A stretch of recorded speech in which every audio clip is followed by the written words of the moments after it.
Hey there, it's Jessica Weaver. I have no makeup on, no pink lips. This is the real me right now. It is Sunday. I'm driving home from my parents' house. Here's my co-pilot, my dog Dookie. Andy girl's in the back seat. She's passed out. They both had a little too much fun at Grandma and Grandpa's house. But it was so nice to get away with just the two of them. And I figured I should do a quick car confessional because we're on our way home to see my husband, and it was really nice to go to my parents' house, just me. Don't tell them I said that. But I haven't been home, just me and the kiddos, of course, in months, and it's nice just to have a visit, just me, kind of like old times. And boy, they had so much fun with my daughter. They had so much fun. And I am just so grateful that I have an amazing husband to go home to, that I had a great trip. I have my family and also my health. I mean, everyone keeps asking me how's my neck doing from these videos, but look at that movement. It's pretty freaking awesome. I'm moving. I feel like my old self again. What happened? What made me all of a sudden turn the corner with my neck? And looking back over the last 2 weeks, I started to make small changes in my routine. I started to make time to go to the chiropractor more, make time to get a massage, I would do yoga and a lot of stretching after my morning runs and workouts. And then I would also ice a few times during the day, but especially at night before I would go to bed. And I think that really is life. I finally was like, I'm committing to getting my neck better because I cannot live like this anymore. We hit our breaking points at something with our money, with our health, with family, and we have to make that commitment to make some changes. And it usually is just a bunch of small little changes that just snowball and build on each other. I didn't start doing this all at once. I was starting for weeks just going to the chiropractor or just icing. Like, I need to do some more stuff. I need to find more time just to recover and take care of myself. And I've noticed that so much with people with their money or even with their health. You think about it and all of a sudden you're like, you know what? I'm sick of how I feel. I'm going to start walking. That leads to I'm going to drink more water, and that leads to I'm going to eat better, and that leads to going from walking to running. And all of a sudden you are signing up for your first marathon.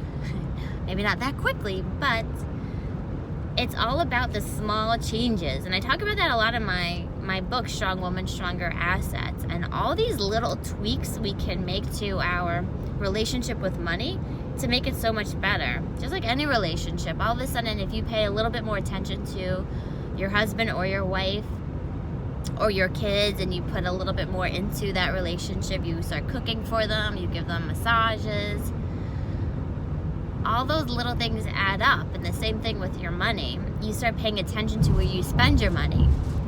Then you start paying attention to trying to save money and where you're saving money, and then how the investments are going.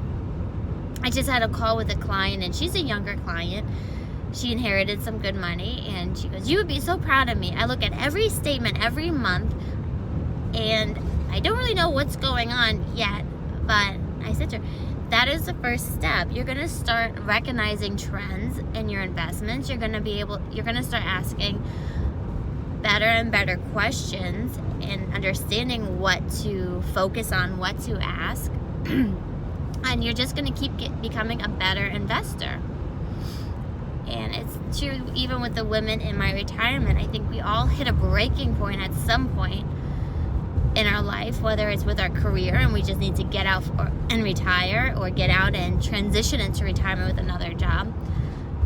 But I think the series is we hit our breaking point or close to it, close enough that we don't want to get all the way down to the breaking point, and we take a stance for our life and we decide to commit to this change.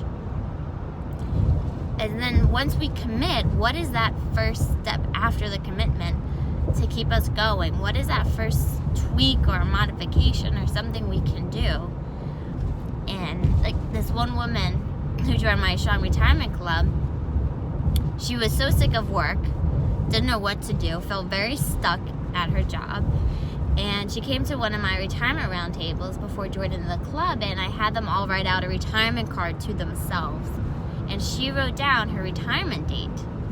Well, that date is about 30 days from now, and she's holding to it. She is retiring at the end of next month, and it is insane. That small commitment, and then she joined the club, and now she's prepared for it. She's not freaking, she's freaking out a little bit, but she's not freaking out, really. She knows she has support around her, a whole team of women. They're the community, so she doesn't feel alone in all these big decisions she has to make. But it all started with almost hitting her breaking point. She might have hit a breaking point in her career.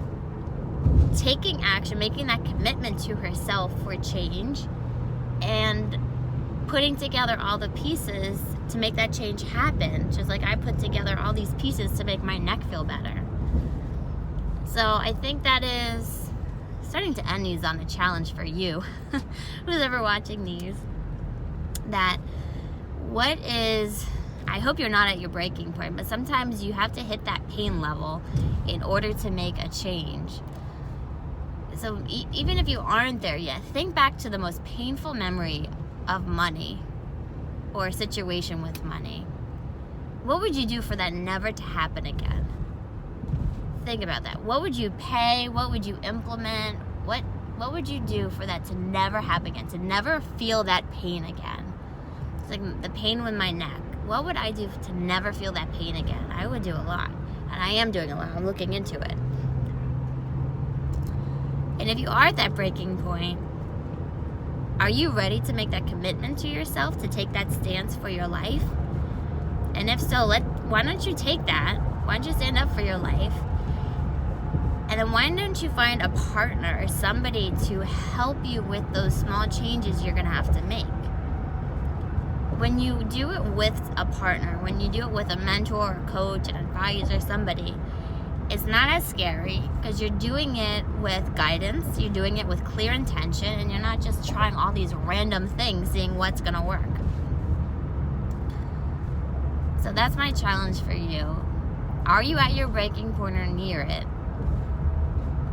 And if so, are you ready to take that stance? And then who's going to help you to keep moving forward past it? So that painful memory, that thing never happens again. All right, I hope you all enjoy your Sunday. I'll see you later in the week. Bye. Say bye, Duke.